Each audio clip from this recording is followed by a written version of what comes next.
Welcome to the Guaranteed Irish Business Podcast, where each week we're joined by the amazing leaders of Guaranteed Irish member businesses to chat all things business, sustainability, buying Irish, promoting Irish jobs, community, provenance, and so much more. Sponsored by FBD Insurance, Ireland's largest homegrown insurer. Support, it's what we do. Hi there, I'm Bríd O'Connell, and joining me today is Cathy Coghlan, Managing Director of Celtic Tweed, a sustainable and ethical producer of tweed-based clothing, and I'm delighted to say a Guaranteed Irish member. Cathy, you are so welcome to the Guaranteed Irish Business Podcast. Bríd, thank you so much. Absolutely thrilled to be here with you. Cathy, I've long been an admirer of Celtic Tweed, and actually you as the inspiration behind it and the driver. You've done an amazing job in my time as knowing you. Tell me about the backstory to Celtic Tweed, the inspiration and how it came about. That's quite a story now, Bríd. You're letting the genie out of the bottle with that one straight away.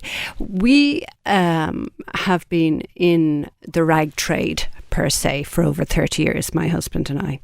And after the financial collapse of 2009 and 10, we had decided to open our own suiting businesses. And within that, we were doing market research. And what came out very strongly of the research in 2012 and 2013, Ireland was just starting to emerge from those horrendous times, but there was still a huge amount of emigration, a lot of our, best and brightest leaving the country.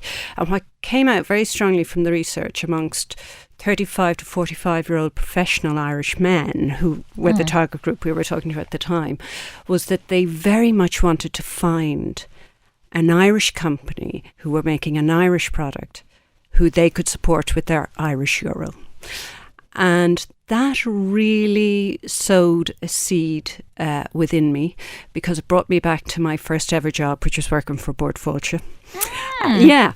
So anyway, that's 100 years ago. We won't go into that. But it really made me sort of reflect on why aren't we making an Irish product and making it here? And that seed sort of slowly germinated and developed. And we approached Fusion, which is Fusion is a government-backed scheme between Northern Ireland and the Republic. Okay.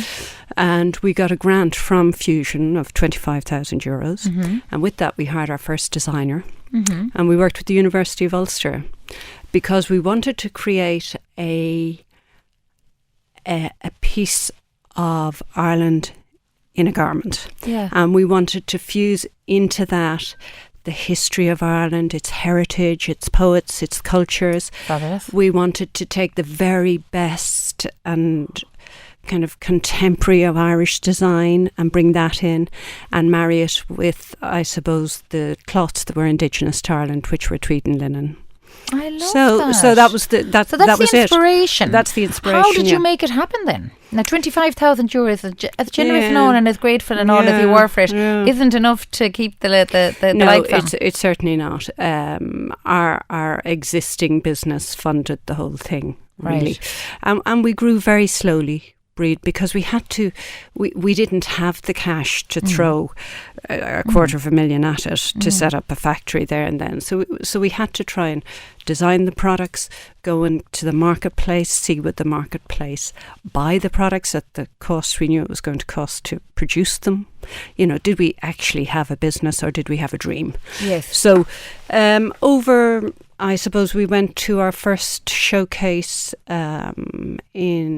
we started exporting towards the end of 2016. And it took all that time really to develop the product, develop the cloths, get all our branding in place, get our patterns right. So it's been quite a labour. So a labour of love, no doubt, and a huge thought process. And you are hitting a lot of the good notes there now that really suit today's conscious consumer, from sustainability to the culture woven within the fabric, and obviously a traditional brand and a traditional concept, but with a modern twist. Yes. How is it today? So today it's growing, thank you, and thanks to everybody out there who's supported us. We've had support from our local Leo Fingal as well, which is great. Obviously, we're members of Guaranteed Irish, and we're thrilled to have your support. Members of the Design and Craft Council of Ireland. So we're exporting now to, I think, 12 countries at last count. Yeah. And how big are your exports then, Cathy? Our exports are probably 70% of our total turnover. Great, okay. We've taken sort of 3 routes to market, if you like. We do a B2B business, which is a lot of our export. We are obviously selling online as well through our website to consumers, and then we do a lot of events. Right. So we do events in Germany, in the UK, and in Ireland. So shows as such, consumer shows, and that just helps give us fantastic feedback on the brand, on our fits, because if we're selling internationally, we need to have our fits right internationally for taller and shorter and broader. And we're also then it's just a fantastic way for us to get the retail margin on our product as well as the wholesale margin, which is very much needed to reinvest back here. Yeah. So the business is based in Balbriggan, County Dublin. Yes. How many have you employed out there now? 16. Oh wow, okay. Yeah, 16. Still small, but and is 16 enough to make and support all those markets?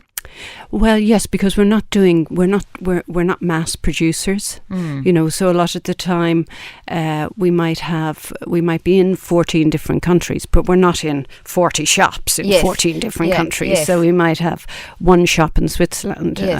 We have perhaps nice place to have a shop, a location though, a sales point in Switzerland, and also nice high prices and good buyers and with disposable income, etc. Absolutely. So is your typical target consumer then, who's wearing your product? Describe the profile. So our typical target consumer is 35 plus. They enjoy a country and outdoor life. They enjoy tradition. They have a love of heritage. They are very passionate about how their products are made and where they're made. And they are a lover of perhaps as well quite a bit of vintage. So they may love antique racing cars or not antique, but vintage racing cars. Yeah. So we fit quite well with the horse racing, sports car kind of person. And tweed and racing cars and tweed and horses have always gone together. That's right, Cathy. Oh my God, Cathy, I'm liking the picture I'm seeing. So obviously sustainability is core at your business, and I know you're a very ethical person. Talk to us about the journey that Celtic Tweed have gone on, or have always been on really, in terms of sustainability. While sustainability is a new concept to all of us, the reality is both Guaranteed Irish and Celtic Tweed were always on that journey. We were, but it at times it can be a very challenging path, as we all know, because it's one thing to have the desire and the passion to create something here in Ireland. It's quite challenging at times to be able to do so. So I think Ireland as a country, along with all of Europe, if the current war in Ukraine has shown us anything, it's shown that we took all of our manufacturing and production in the clothing industry and it went abroad. It followed cheaper labour markets. That's right. And it followed fast production, it followed fast fashion. And that was the economic model.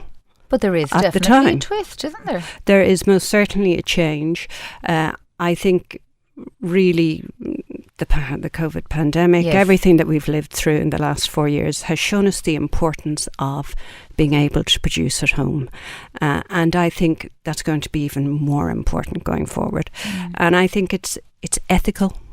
It's sustainable. We're creating jobs in Ireland. I mean, Balbriggan as a place is quite inspiring to work in because it's got a fantastic heritage of linen, of production. Balbriggan was famous for its underwear. It made underwear and shipped it all over the world. I did not know that. Yes, Queen Victoria wore stockings made of silk in Balbriggan. No. Balbriggan had one of the biggest stocking exports.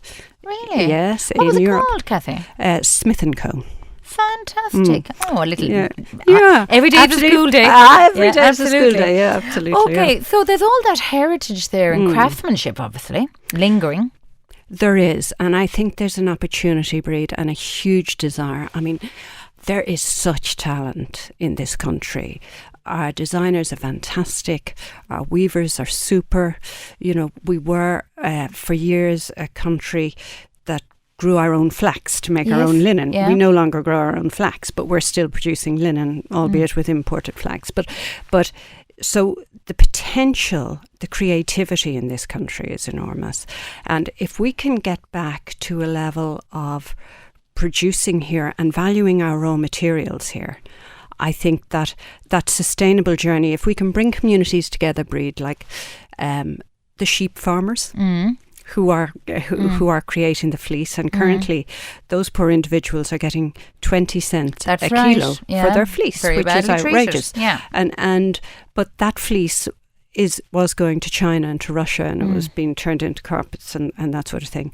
Now, the government recently started an initiative and put a fund in of 100,000 to research the whole wool industry, and I believe that's hugely important. So if it can come from government, if people, then the organisations like yourselves, like Guaranteed Irish, the Design and Craft Council, the Craft Makers Association, if everybody can come together just to really celebrate that raw material and convert it into, you know, really local products, it's got to be a good news story. Well, you're inspiring me now. I said at the beginning of the interview, you always inspire me. So the whole strapline of us for Guaranteed Irish is altogether better. And I'm a big believer and fan of when we all come together, we can do great things. Absolutely. And there is that desire, certainly on our side. And I think others out there. And as a result of COVID, I see that.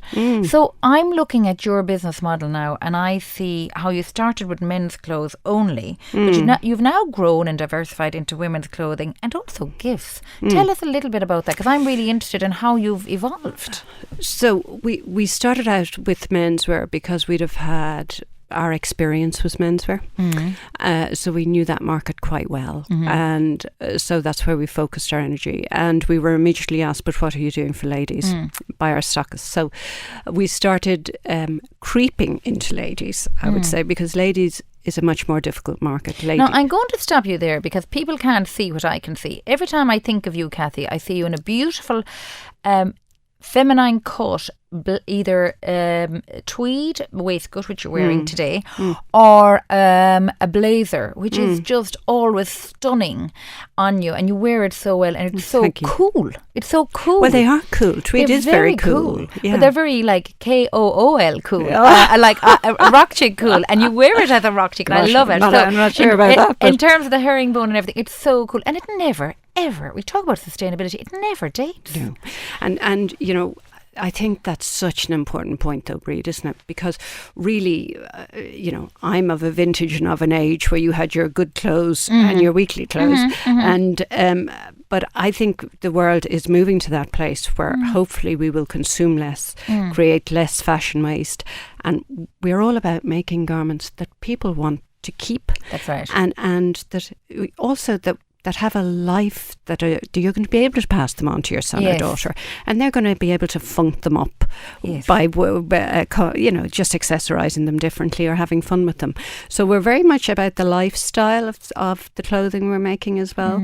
So, you know, we want to be able to offer a repair and a renewal service, so that if you buy your jacket from us and in 10 years' time you decided the elbow patches needed to be repaired, or you want to change your buttons, you want to funk it up, reinvigorate it, funk it up, absolutely, take the sleeves out, do whatever, then we're there to do that too. So it's about trying to create pieces that will almost become heirlooms, that you'll keep in the wardrobe, that you'll wear several times and always have fun with. Yeah. You know. So talk to us about your gift collection then as well. Oh, yes. The gift collection really came out about we love style, and sometimes accessories are a very important part of finishing an outfit. So we decided to create dicky bows in the early days, and we've continued with that, and cufflinks and those sort of products that just allow us, I suppose, to finish it off, and just all sorts of little accompaniments, really. That just make the difference between, 100 and 110%. Yes, and I love your tweed-bound jotters and things like that. So within our when we started thinking about what kind of collections we wanted to produce, we decided we wanted to weave the history and heritage of Ireland into our products, and also the culture. So we decided we were going to make a poets collection of men's jackets and a heritage collection of men's jackets. And the heritage was very much a bow to maybe what the men who would have fought in the GPO in 1916 would have been wearing, and making that very contemporary for today's man. And then the poets collection is much more classic, understated, but stylish sort of blazer. So we then took the idea of our poets and we wound that into our notebooks and created little jotters for I'm feeling inspired already. Thank you very much. I really like that. Now, Christmas is just around the corner. I assume you're very busy in terms of that. Orders busy, business good. How are we looking? Yes, thank you. Breed business is good. We are gearing up now, and we're busy making for the gifted show in the RDS. Great. Yeah, we'll have a large stand there, and from there we pack up our troubles and we travel to London. Great. And we'll spend 7 days at the London International Horse Show there. Great. And meanwhile we'll also be looking after our markets at home in our own stores, and also obviously looking after people who shop online. Okay, so tell us where everybody can buy. So the online store, give us the address for that. www.CelticTweed.ie for online. They'll find our collections in the Celtic Tweed store in Balbriggan, our base, where they can see the garments being made as well.